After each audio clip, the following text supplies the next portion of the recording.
Hi and welcome.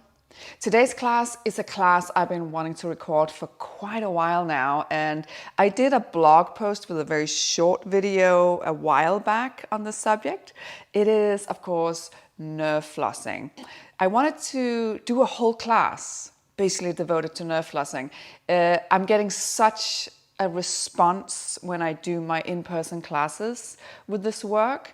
Of course, nerve flossing is what we do for the nerves instead of the muscles. So the muscles, they like to be stretched. Nerves like to be flossed. They like to be moved. So when we are stretching the nerves, so to speak, or unlocking the nerves, we put movement in for as the nerves that just don't like the stretching. So, which is why we need to do both. We need to do some stretching, but we also need to do this flossing movement, because sometimes, and actually quite often, we think we just have a tight muscle, but in fact we have a tight nerve, or we have both, which is why we should always add this movement in. So today we are going to focus on 3 nerves.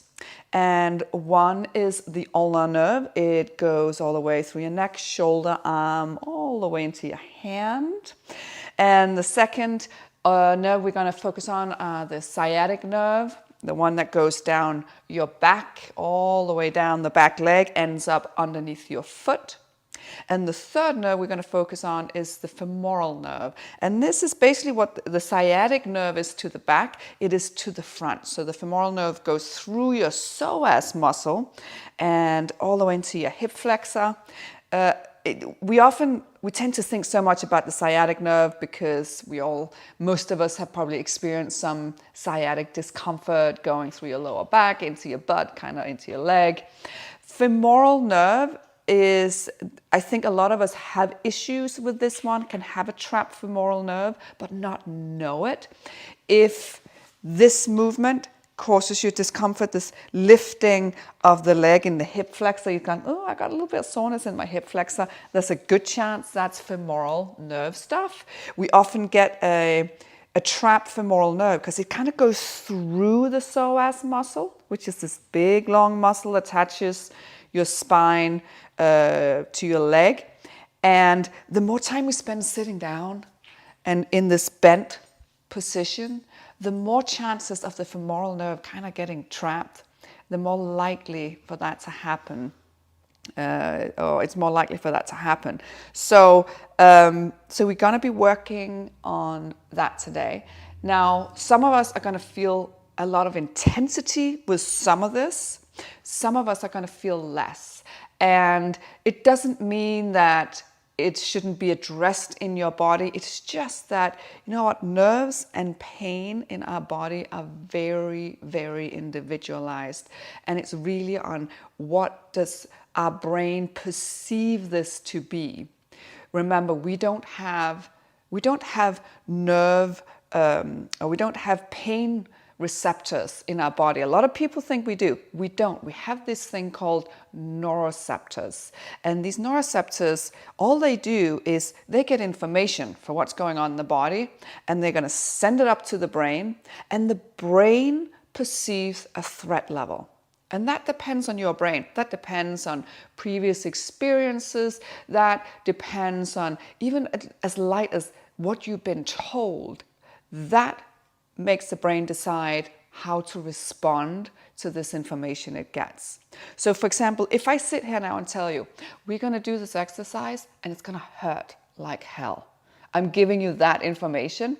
You have a much higher chance of actually feeling pain because your brain has already taken this information in and be like, all right, this hurts. So be aware of that. We're all going to have different experiences here. And no, this is not going to hurt like hell. Nothing is going to hurt like hell. Some of it might be intense, some not. And that completely depends on your body.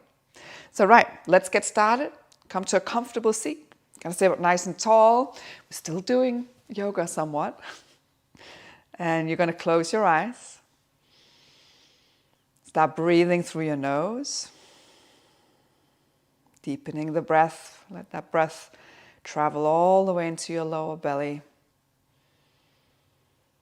Remember, we have tools to lessen the threat level that our brain perceives, and one of those is breath. So when we prepare for movement by focus our breathing, by moving our diaphragm, by slowing the breath down, we're letting our brain know that the work we're about to do is safe and it's not painful and we're in a safe place.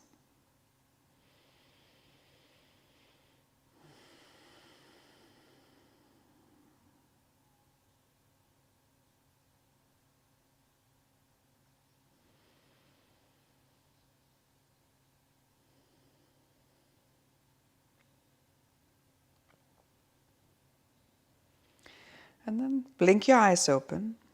Let your chin come down to your chest and circle your neck all the way around.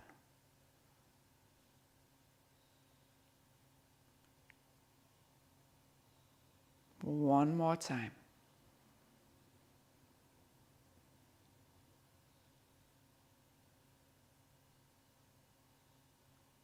Change direction, go the other way. And notice, how does your neck feel? What's your range? It might not be particularly tight, but just notice the range and how it feels. Come to center. I want you to take your right arm out to the side, flex the wrist, and then move ear to shoulder, ear to shoulder. So basically just head side to side.